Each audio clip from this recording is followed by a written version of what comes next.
Hi, my name is Mrs. Abel. I teach sign language at Blair Oaks High School.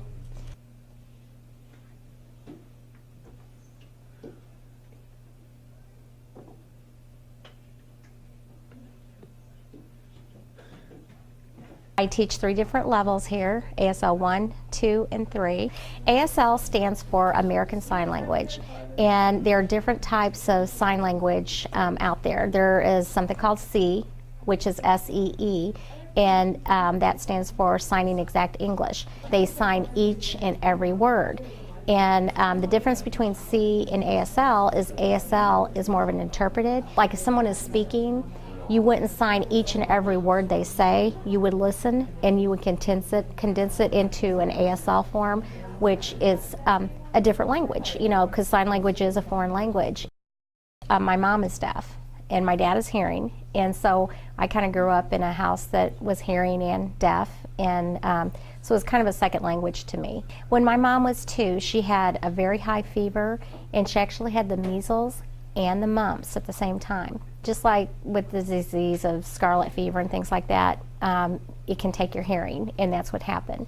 And so she was so young, she doesn't even really remember hearing because she was so young, but she has done well in the hearing world. And I say hearing world because she was married to a hearing man, and most of her friends were hearing. When I think back, it was just normal. I mean, it wasn't anything different because, you know, when I learned to say words, I learned to sign the words at the same time. And so I really didn't know any different. And of course, till I was a little bit older, and then just in society, you know, people, you know, talking to other people, not realizing people are deaf. So I wouldn't say I was an advocate, but I kind of was for my mom when we got out. But because she was in such a hearing world, she could do everything. She was a secretary before she had us. She could do everything a secretary can do except for answer a phone.